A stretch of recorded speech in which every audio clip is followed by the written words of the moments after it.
The glorious moment happened on a stormy morning in November of the year 1520. It happened, as glorious moments often do, just when the men were about to give up all hope. For months they had sailed the eastern coast of South America, sure there must be a waterway through to the sea beyond it. They knew little of this sea, but someone before them had reported it was a small sea, not much larger than a gulf. They expected to cross it within a few days. They had found their passage through the great land mass a few weeks earlier. It lay at the bottom of the continent, above Antarctica, and it hadn't been as friendly as they'd wished. The waterway was rimmed with jagged mountains. It was long and deep, and it wound and twisted its way towards the sea through dense fog and icy squalls. Only 3 ships of the original 5 were left now, but they pushed onward, navigating through the rocky waters, the icy winds whipping at their sails and their gaunt, leathered faces. On the afternoon of November 27th, they finally reached the western end of the waterway, and there, as the sun emerged from the gray-black clouds, they saw before them the sea that would carry them towards home. Praise to God, it was still and calm. The captain called the crew on deck and signaled to his other ships to do the same. They were a bedraggled group, thin and weak from inadequate nutrition, their skin sallow and sickly. The ship's priests led them in prayer and a hymn of thanksgiving.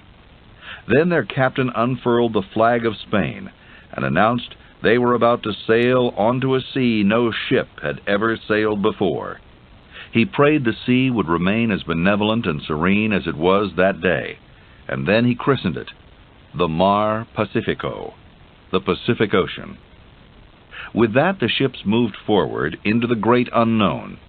On the minds of the sailors were the legends about such unfamiliar seas, that they were home to huge monsters and demons, that they came to their end at a steep precipice over which the ships sailed to their doom, and that they were haunted by mysterious sirens and spirits. But forward they bravely went, into the strange waters, to the other side of the world, to a rendezvous with history. Behind them they left the mountainous waterway, the first passageway ever discovered from the vast Atlantic Ocean to the newly named Pacific. In honor of their determined and fearless captain, it would forevermore be known as the Straits of Magellan. In one 3-year voyage, Ferdinand Magellan swept away many of the myths people had held about the earth for centuries, and created a whole new view of how the world was shaped and mapped. He proved beyond a doubt that the world was round, as some had suspected, but most had refused to believe. He proved that the Americas stumbled across by Christopher Columbus were indeed a new world, and not part of the East as Columbus had thought. He discovered that the sea beyond this new world, far from being a mere gulf, was a vast ocean. The illusion that there was a quick, easy passage through this new world, and that China lay a few days on the other side, was dispelled forever. The world in the 16th century suddenly became much larger and more expansive than anyone had ever dreamed. In making all these discoveries, Magellan's expedition also became the very first to sail around the globe. Some say it was the greatest navigational feat in all of history. Magellan didn't live to see the glory of his accomplishment. When his ship finally pulled back into the harbor in Spain, someone else was guiding it. Magellan's bones were on a small island in the Philippines, where he had been killed by natives on the last phase of his remarkable voyage. He himself never made it around the world, but it was his spirit which inspired the journey from beginning to end. Ferdinand Magellan was born in 1480 in northern Portugal. His name at birth wasn't Magellan, it was Fernão de Magalhães. Years later, the Spanish would translate it as Magellan, and history would accept the translation. The 1400s were the time of the Italian Renaissance, and a period of extraordinary human attainment in the arts and sciences. Magellan lived at the same time as Leonardo da Vinci, Michelangelo, and Copernicus. He was also born right in the middle of the great age of exploration. Already, Portuguese navigators had discovered the Gold Coast of Africa, the Senegal River, Cape Verde, the Cape of Good Hope, and the Azores. Other men were now looking for even more new lands, men with names like da Gama, Columbus, Diaz, Vespucci, Velázquez, Balboa, De Leon, and Cortés. To the young Magellan and his friends, these men were idols, the superheroes of the 16th century. Every little boy in Portugal dreamed of being an explorer. Children played at being captains and sailors and fantasized about great sea adventures where they conquered new lands and returned home to the cheers of their country and the gratitude of their king. Magellan was born to a family of aristocrats. As was common, his parents sent him to court to become a page when he was about 12 years old. At the court, Magellan learned etiquette, fencing, music, dancing, and jousting. But what thrilled him most were the classes in map-making, astronomy, and navigation. During Magellan's first year at court in 1492, everybody was talking about Christopher Columbus and some of the islands he'd just found in the New World. 2 years later, the court was all abuzz about Vasco da Gama, who had sailed around Africa to the Indian Ocean and the islands near India called the Moluccas. They were known in Magellan's days as the Spice Islands, and were the destination of almost every European who could make his way east. The Spice Islands meant instant wealth. Da Gama had returned with enough spices, silks, and jewels to make Portugal one of the richest nations in Europe. Columbus had been sailing under the flag of Spain. Da Gama had been sailing under the Portuguese flag. These two countries were the greatest sea powers in Europe at the time, and although they were competitive, they worked out a way to share the sea between them. They'd drawn a line right down the middle of the Atlantic Ocean, cutting their known world in half. Everything discovered to the west belonged to Spain, and everything to the east belonged to Portugal. This line was called the Treaty of Tordesillas, and it would later have an enormous impact on the destiny of Ferdinand Magellan. By the time he turned 18, Magellan vowed that he too would journey east to the Orient like Da Gama, or west to the New World like Columbus. It was a dream he well knew that would present many obstacles. The first obstacle was the King of Portugal himself, King Manuel I. King Manuel didn't like Magellan. In fact, he very much disliked him. No one knows exactly what caused this resentment, but it may have been because the political beliefs of Magellan's parents differed from the king's. Magellan tried for 9 years to enlist on one of the ships sailing to the East Indies, and every time his request was denied. Then, when he was 24, he took matters into his own hands. He took a leave of absence from court without explaining why. He enlisted as an ordinary sailor on the biggest armada ever to leave Portugal. 22 ships headed for India, with Admiral Francisco Almeida at their head. At this point in history, the year 1504, the Arabs controlled almost all the trade between the East and Europe, and Almeida's orders were to change that. He was to destroy all the Arab trade centers on the eastern coast of Africa and the western coast of India. For 18 months, he did just that, leveling port after port, driving the Arabs into the jungles and sinking their ships.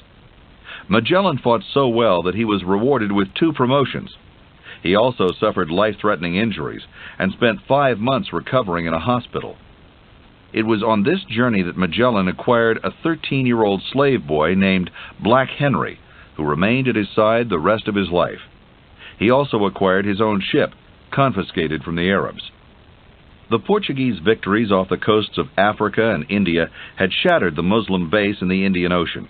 All that remained was to explore the riches of the Moluccas, the widely scattered group of islands in Indonesia known as the Islands of Spice.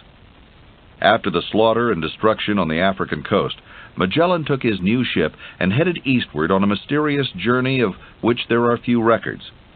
We know he voyaged beyond the Spice Islands and came upon new lands, but we can only guess what the new lands were. Most historians believe they were the Philippines. Whatever they were, Magellan's discovery was soon to cause him a lot of trouble back home, and would be the reason that the first expedition to sail around the world would bear the flag of Spain and not the flag of Portugal. Magellan was apparently an honest man, so when he wrote his account of his voyage, he said he had found some new islands, but he couldn't claim them for Portugal. They existed west of the line drawn during the Treaty of Tordesillas, and therefore they belonged to Spain. This report did nothing to help the already rocky relationship between Magellan and his king, who didn't have a particular appreciation for honesty when it meant he was going to lose newly discovered lands. He demoted Magellan, cut his pay in half, and shipped him off as a soldier to fight the Moors in North Africa. Things went from bad to worse for Magellan in North Africa. His right knee was pierced clear through by an enemy lance, leaving him with a limp for the rest of his life. In addition, he was accused of fraternizing with the enemy and was sent home for even more punishment. Now he found himself without a ship and without access to the king, the only one who could grant him travel privileges. It was then that Ferdinand Magellan did something few others of his class would have dared to. It happened on an afternoon in October 1516, when the king was giving an audience in his courtyard for the common people. They would approach one by one and ask him special favors, which he would grant or not grant depending on his whim. Towards the end of the day, just as the sun was beginning to set, the herald announced the name of another who sought the king's audience: Ferdinand Magellan. The crowd in the courtyard went silent. Then there were shocked whispers. Magellan was a nobleman. It was inconceivable that he lowered himself so. Magellan, limping from his injuries, approached the king and kneeled. First, he recited the contributions he'd made for his country, the battles he'd won, and the wounds he'd suffered. Then came his first request. If the king pleased, could he be reinstated to his rank and pay? The king did not please. Magellan didn't move. After a moment he asked another favor. If the king pleased, could he be given command of a ship to sail to the Spice Islands? The king did not please. Then came the final request. In that case, sire, may I be permitted to seek service under another lord? The crowd gasped. It was unheard of. Loyalty to the King of Portugal was second only to loyalty to God. Surely Magellan would be beheaded on the spot. King Manuel rose, purple with rage. Then he yelled, "Serve whom you will. It is a matter of indifference to me." With those words, he set Magellan free. And with that freedom, Magellan began his plans that would change the course of history. A few days later, he met with a friend who was the most skilled navigator in Portugal. Together, they came up with a plan for circumnavigating the globe. Vasco de Balboa had found an ocean on the far side of the New World discovered by Christopher Columbus. During his own explorations of the New World, this navigator thought he had found a passage on the eastern coast of South America. He believed it would lead through to the new ocean and to the Spice Islands. Portuguese sailors had long searched for such a passage, which they called El Paso, in hopes it would provide a shorter route to the Orient than the trip eastward around the Cape of Africa. Now, Magellan was determined to locate it. First, he sought the help of two influential Spaniards, who had become his friends. They arranged his marriage to a wealthy Spanish noblewoman named Beatriz Barbosa, and then they arranged an audience with Charles I, King of Spain. Charles was then only 17 years old. Magellan was 37, but they hit it off immediately, possibly because Magellan's stories of adventures and battles on the high seas appealed to the young king.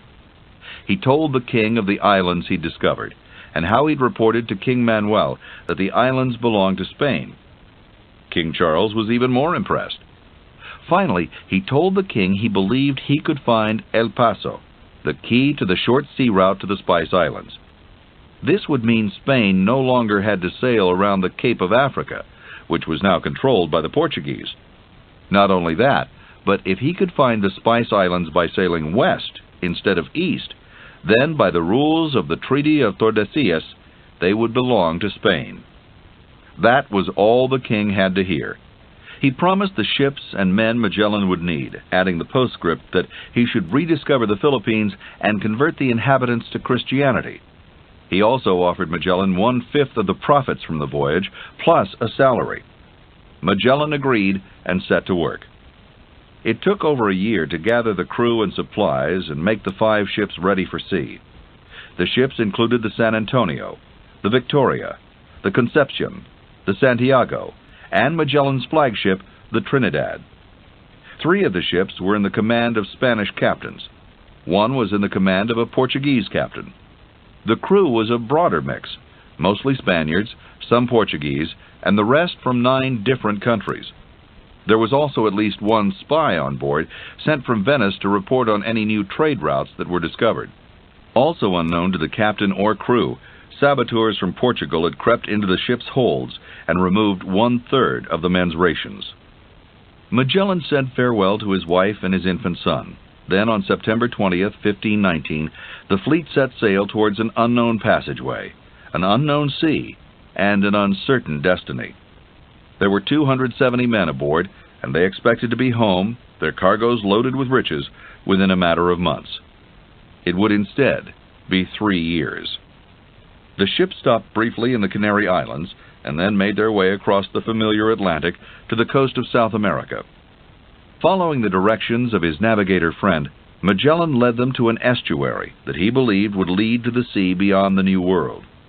For days they explored the estuary, only to find it was not El Paso, but a river. It was the Rio de la Plata, along which Buenos Aires now stands. Magellan was devastated, but he would not give up hope. He decided to continue south along the coast, where he felt assured another opening would present itself. South they went, exploring many bays and rivers in search of the elusive El Paso. Finally, they reached the icy, stormy waters near Antarctica. It was dangerous to continue. They pulled into a bay in what is now southern Argentina and prepared to spend the winter on shore. The Spaniards met natives who seemed so large to them that they named them the Patagonians, meaning people of big feet. It was here, too, that Magellan began to have trouble with his crew. The food was running low, and the men were beginning to get hungry. Some of them wanted Magellan to give up his search for El Paso and head back across the Atlantic to take the traditional route to the Spice Islands around Africa. The Spanish captains were the most vocal in their complaints. From the beginning, they'd resented taking orders from a Portuguese, and they didn't share Magellan's zest for finding new water routes. It had been a bad match. Their interest was trade. Magellan's was exploration. Finally, on Easter Sunday, in the bay Magellan had named St. Julian, there was a mutiny. The leader of the rebellion was the Spanish captain Juan de Cartagena. First, he boarded and took over the ship San Antonio. By the next day, he'd taken control of 2 more, the Victoria and the Concepcion. But Magellan came up with a plan. He sent some of his men to the Victoria to pretend they wanted to join the rebellion.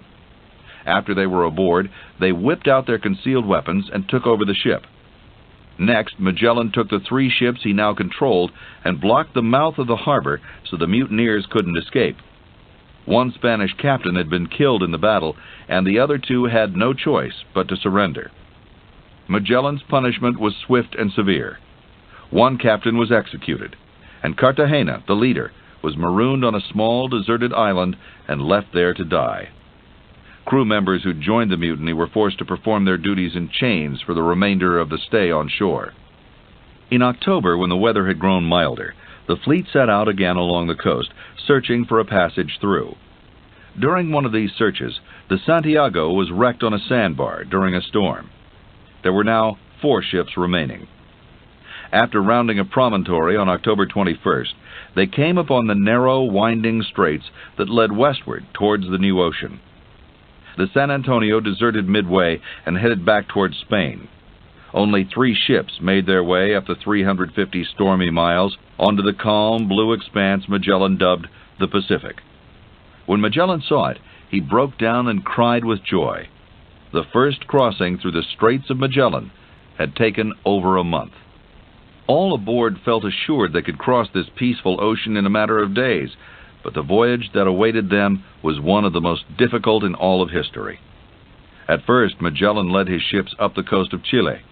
Then they turned and headed west, their eyes watching for the shores of Asia.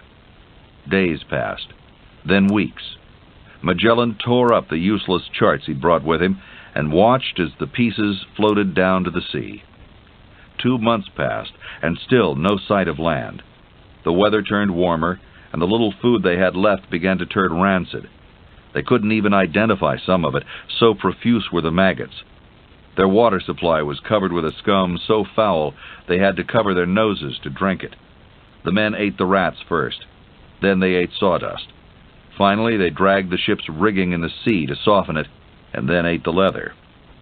Scurvy, which they knew only as the plague, took the lives of 5, then 10, then 20. By the second week of January, a third of the crew had perished. Finally, at the end of January, 3 months after they left the Straits of Magellan, they spotted a tiny atoll. For a week they luxuriated on its shore, fishing, resting, and collecting rainwater with their sails. Then they moved on. By March 4th, the food supplies were completely empty. They estimated that if they didn't find land within 48 hours, they would all be dead. But 2 days later, just when that 48 hours was about to expire, came the ecstatic cry from the deck, "Land! Praise God! Land!" The island they'd found was Guam, but they were immediately assaulted by frightened natives who rushed at them with spears and clubs. Magellan fired the ship's guns. The natives fled into the woods, and the crew stumbled onto the island, weak from thirst and starvation. They raided the native huts for food and hurried back to their ships before the natives returned. Over the next few weeks, the fleet encountered many more lush, forested islands. Then, on March 28th, a canoe from one of the islands approached the Trinidad. The natives began to speak, and Black Henry, the slave Magellan had acquired years ago on the Malay Peninsula, began to answer them. With joy and astonishment, Magellan realized they spoke the same language. He had reached the Philippines. It had taken 550 days. They had suffered starvation, disease, mutiny, cold, stormy weather, and treacherous waters, but they had done it. They had circled the globe.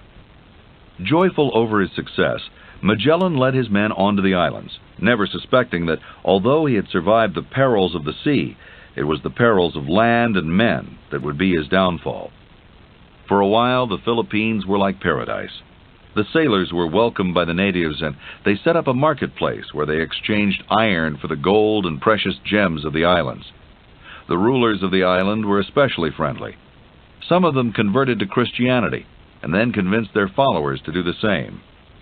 In one outdoor mass on April 14th, Magellan's priests converted thousands of natives, and by the following week, almost every chief had hurried to the camp to pledge his loyalty to Spain and to take the waters of baptism.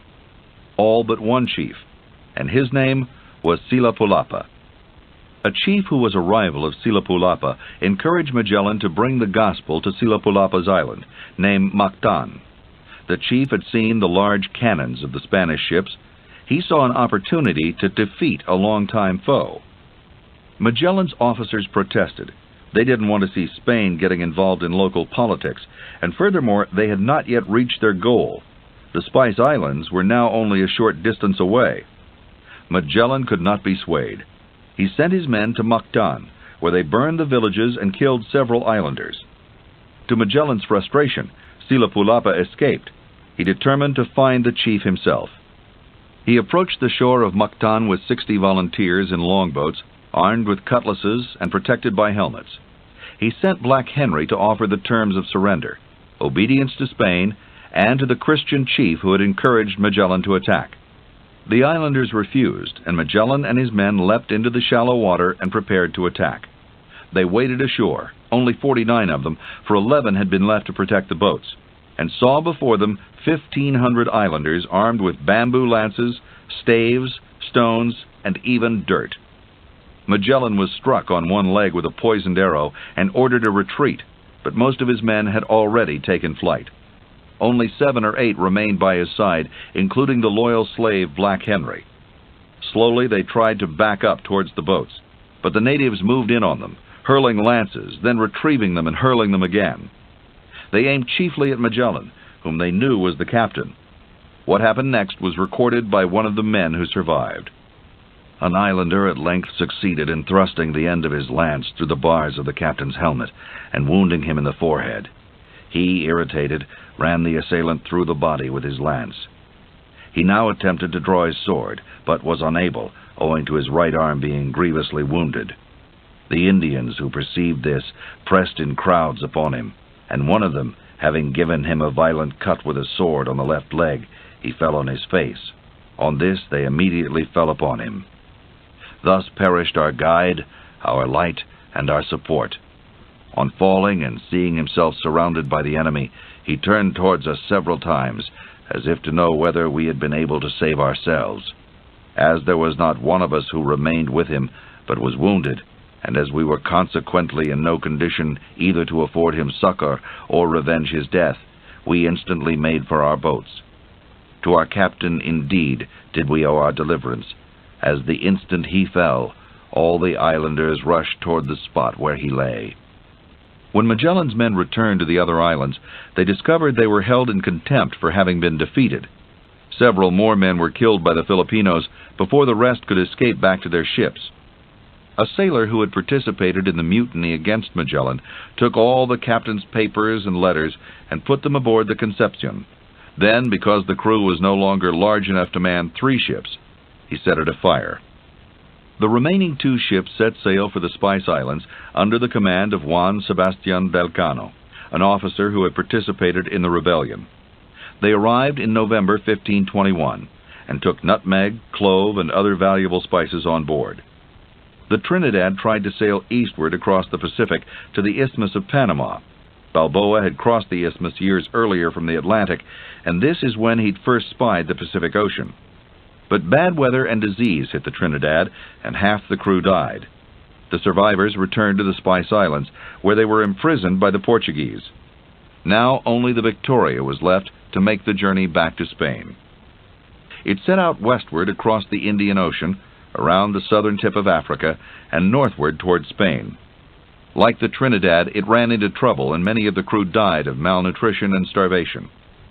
On September 8, 1522, the Victoria sailed into the docks at Seville, under the command of Captain Elcano.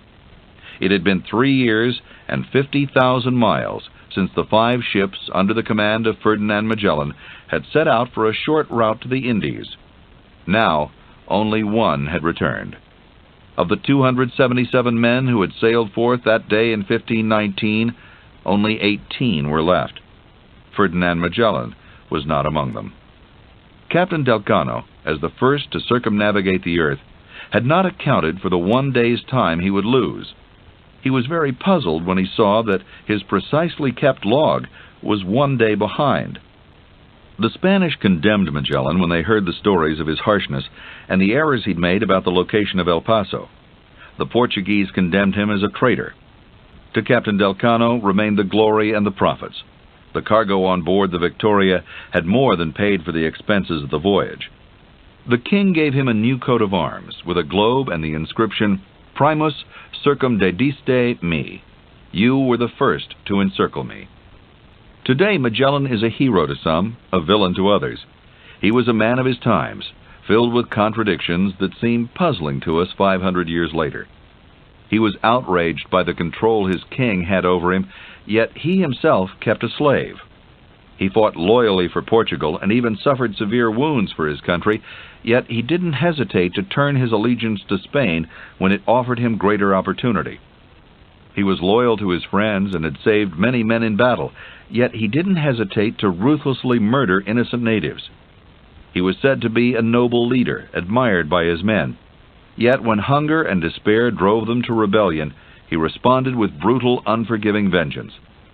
He insisted that his crew make the journey west to the Spice Islands their only priority, yet he allowed himself to be distracted by native politics, a distraction that proved fatal. In the long run, Ferdinand Magellan was a personification of both the best and the worst of the 16th century. He was part explorer, part conqueror. He quested on one hand for knowledge, and on the other for power. He could make noble sacrifices, and he could inflict brutal suffering. Although Magellan didn't complete his extraordinary voyage, it was his skill, determination, and vision that made it possible.